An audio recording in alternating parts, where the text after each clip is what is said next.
I have no words to express to you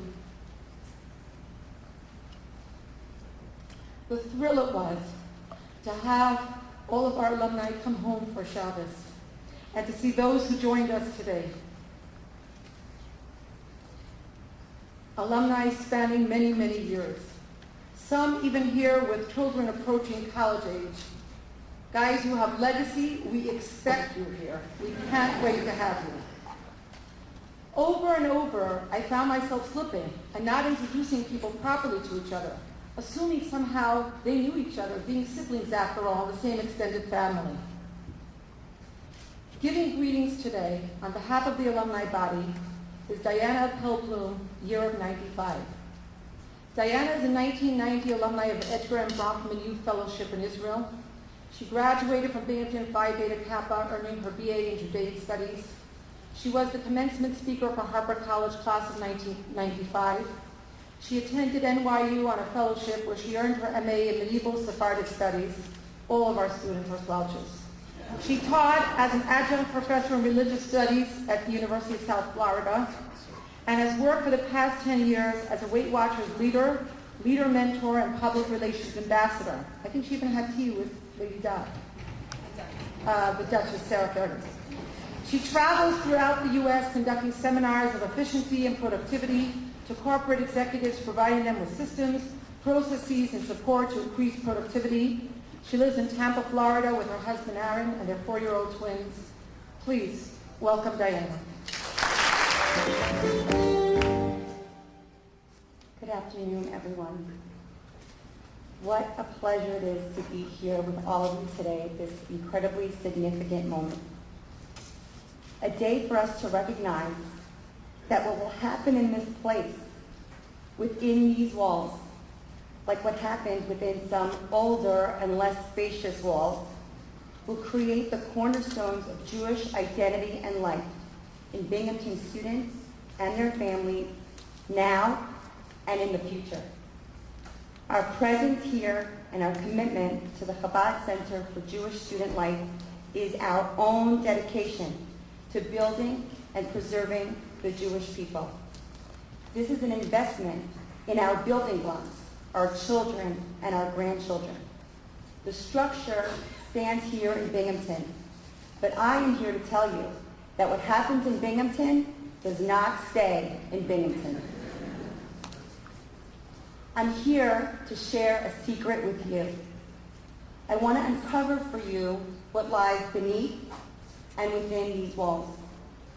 Important foundations were laid down in this place for myself, my family, and for countless others and their families, for anyone and everyone who walked through some of the older doors of Chabad House of Binghamton. And I want to help you glimpse into the future of what will be for those who walk through these shiny new doors of the Chabad Center for Jewish Life. I want to talk to you today about my experience as a student here and my path as a Jewish woman, a Jewish wife, and a Jewish mother. A path whose stepping stones were lovingly given to me by Chabad.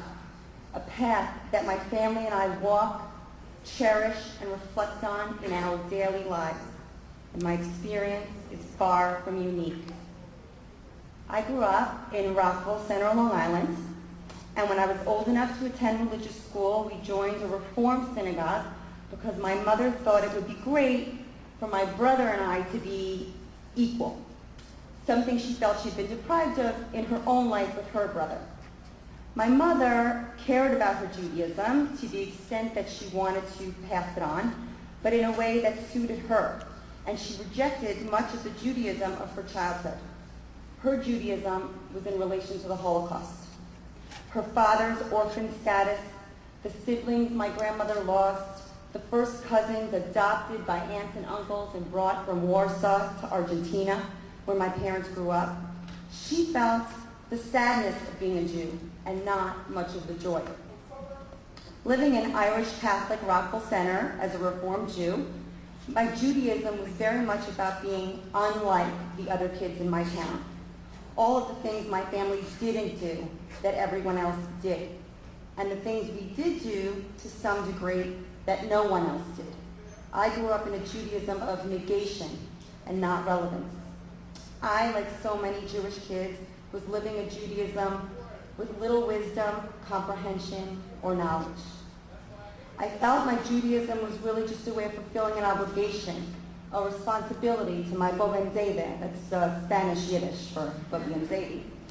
And I felt, like so many of us, that I should marry a Jew when I grew up, not because I couldn't imagine a life any other way, but because I was raised to understand that I could not let Judaism die on my watch, that because of the Holocaust, I needed to make sure that Judaism went on for another generation. It wasn't so much that Judaism had any relevance for me. I didn't find it compelling in any way, but I was a good kid, and I felt certain that I would do what my family expected of me, even if no one could articulate why, just that it would be terrible if I didn't. I now know that my Judaism was a watered-down version of the observant life of my great-grandparents. And were it not for their level of observancy that managed to trickle down through the generations, how much more watered down it may very well have been. I believe this to be the case for so many of us. The higher level of Yiddishkeit of our grandparents and our great-grandparents enable us to have whatever Yiddishkeit we now exist with. I first truly appreciated this when I was living in Israel for a time. Rivki had told me of a custom of visiting the graves of our loved ones and inviting them to our wedding.